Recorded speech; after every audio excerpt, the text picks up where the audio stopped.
Hello and welcome to the White Room YouTube channel, and welcome to this first episode of the White Room in Conversation. My name is Marta, I'm a musicologist. I've got some hair in my mouth, but that is fine, and I'm the founder of the White Room, which is at this stage a podcast, this YouTube channel, and it will soon be a printed music magazine, because the White Room is all about music, and those episodes here on the YouTube channel are 10-minute conversations I have with women in the music business, and I want to talk to them about their creative processes, what they do, what they work, and how they find the music business from the inside.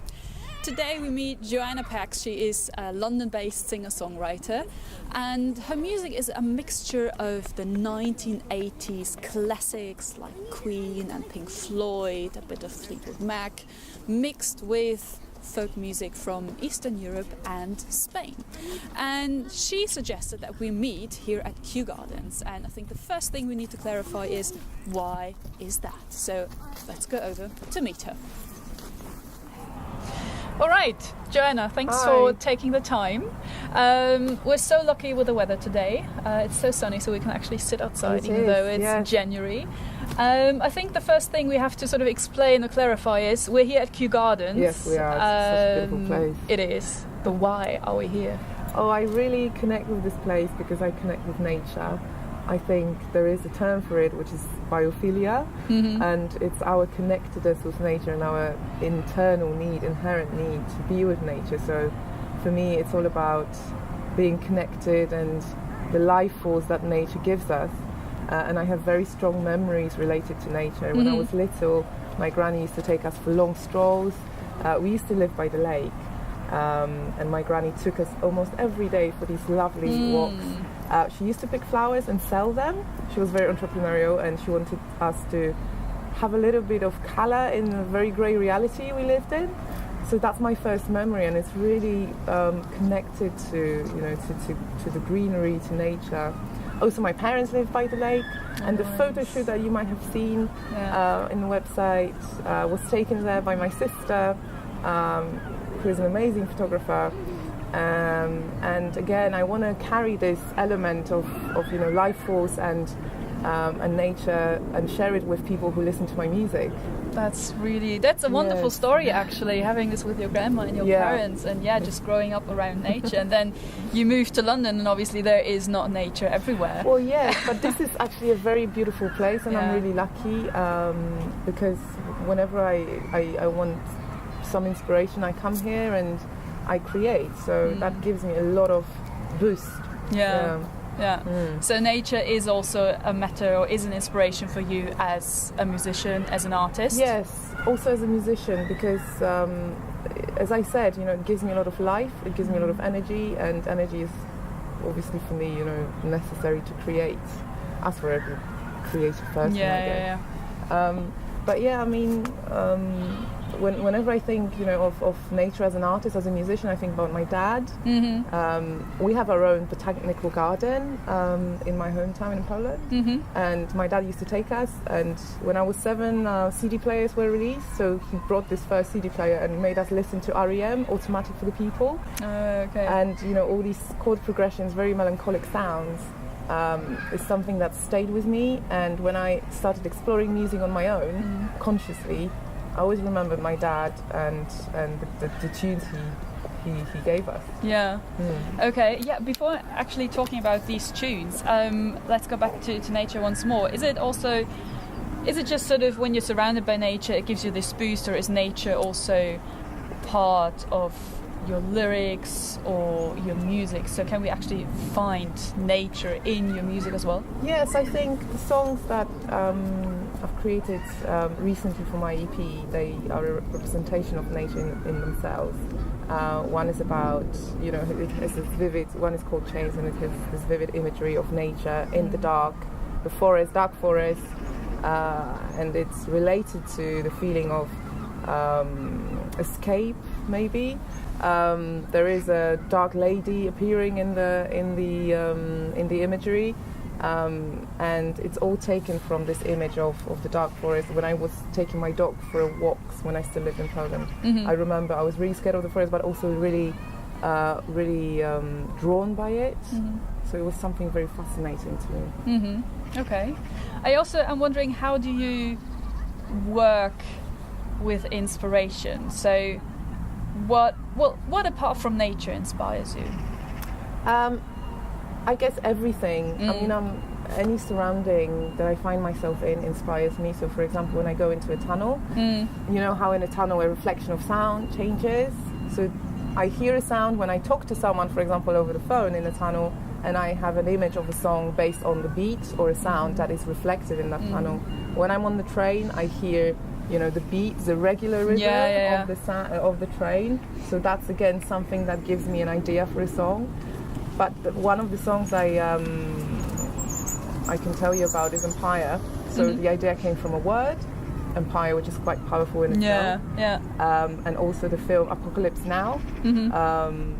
As you might know, you know, the images in the film are very vivid and strong, and it's all about fire and, you know, napalm.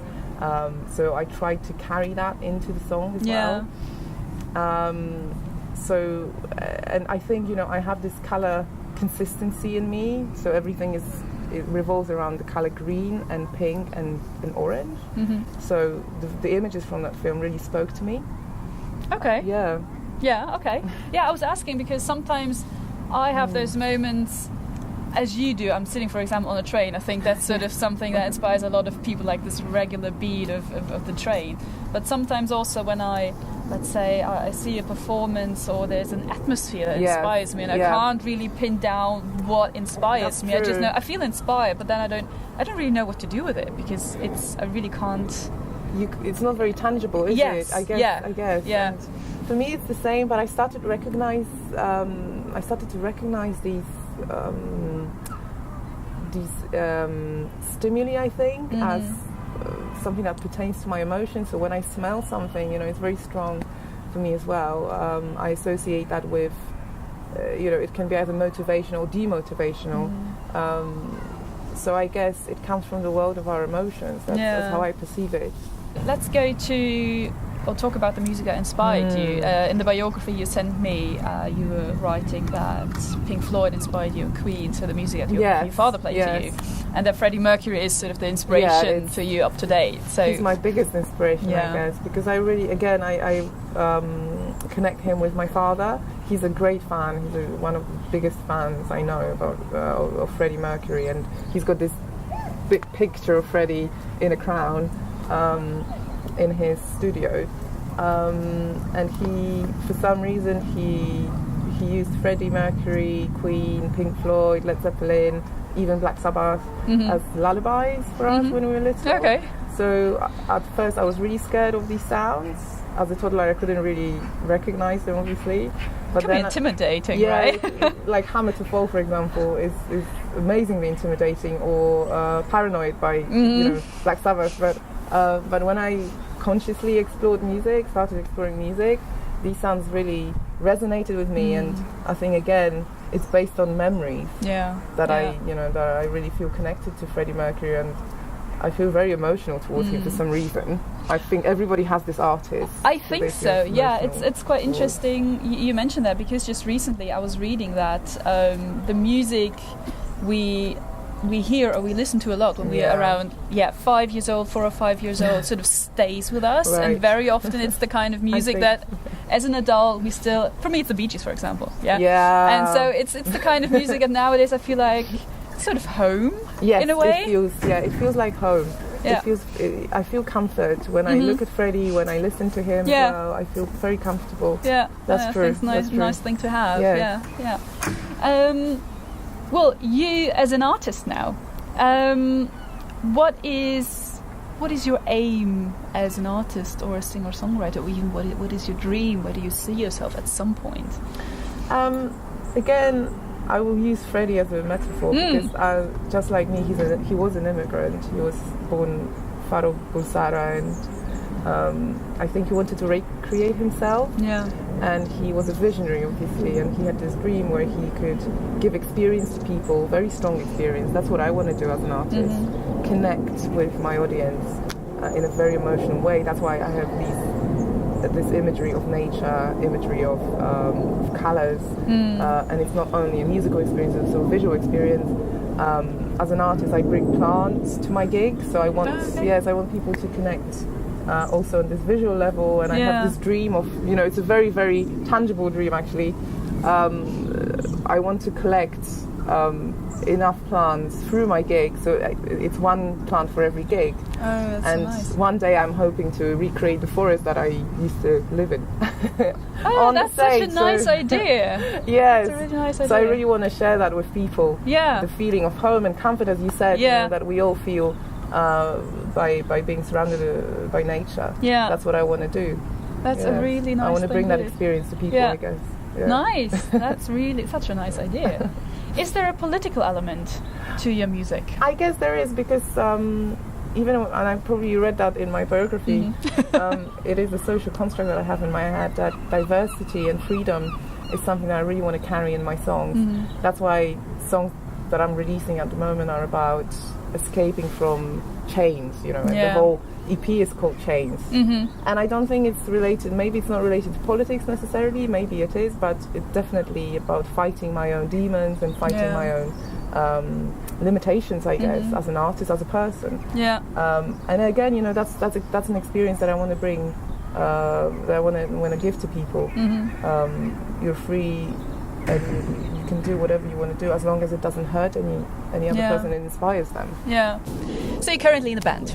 Yes, so I formed a band recently with amazing talents from London. So it's Michael Nash on drums, Nikita Fostelosek on bass, Dorian Klausley on guitar, Yasin Bayraktar on piano, and sometimes we are joined by Dan Barretto on double bass. Okay. So it's really an eclectic mix, which I adore, and I'm really grateful for being in that band, because I guess the guys are sharing the same vision. I think that's sort of the most important thing of being a band. How did you find each other? Was it just by going to gigs and getting to know one person, the next one, and like an organic process, or were you actively searching? It was an organic process. So in the place where I work, there are many musicians, and when I was practicing in my rehearsal rooms, the rehearsal rooms in my workplace, I met Dan Barretto, and then he connected me to Nikita, who is a bass player, and then it all took shape. So nice. Okay. And there is an EP. Yes, there is coming an EP coming out. It's 5 songs. I locked myself in the studio for the last year, I guess, and I recently started gigging, so you can listen and watch these songs in my next gig on the 23rd of February. It's in Cargo in Shoreditch.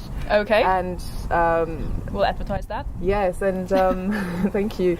And it's going to be, for me, a unique experience. My family is coming from Poland, so I've got 5 people coming from Poland. So it's, this idea of diversity is going to be very organic, because it's connecting to 2 types of audiences, and I really want to I'm really looking forward to it. Okay. So, have your parents seen you live before? A long time ago, my mum, but it was in very different surroundings. So I think she's looking forward to hear my own compositions and my own persona on stage as well, which is very in a stark contrast to what I am every day. So I think she... I want to see her reaction. It's going to be really exciting. I think it is something very exciting when your mom or your parents see you for the first time live, and they probably see someone different than the daughter. And she doesn't speak much English. That's the other thing. So for me, this ability of communicating with her in a different way, not only linguistically but also musically, it's something very unique. Cool. Yeah.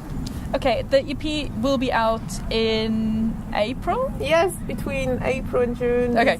Things to me, because I'm, working, at the moment I'm working solo on my promotion. So purely for practical and promotional reasons, I was thinking, maybe I want to release it on my birthday, which is the 20th of June. Okay. Because then the nature is going to be in full bloom, and I can invite more people outside. I can organize an outside gig. And again, this element of nature will be more visible. That would be nice. Yeah. Okay. Well, whenever it comes out, we're very excited to listen to it. One final question I hope to ask everyone who's on this episode is, what does music mean to you? Music to me means home, and being able to be myself on my own terms, to recreate myself on my own terms. And also I want to give that experience to other people. And that happens to be music, that happens to be the language I speak. So for me, this is what I want to communicate, the life force that we all carry, and try to, take it out from people and show them that it's possible to be who you want to be on your own terms, I guess. I think that's really nice words to end all this. Yes, thanks for your time, and we're really looking forward to listen to your music. Thank you so much. Thank you for having me. Thanks. That was the first episode of The White Room in Conversation, today with Joannah Pax. If you want to know more about her, there are links in the description below this video. If you like this video and this channel, please give us a thumbs up and subscribe to the channel, and see you next time.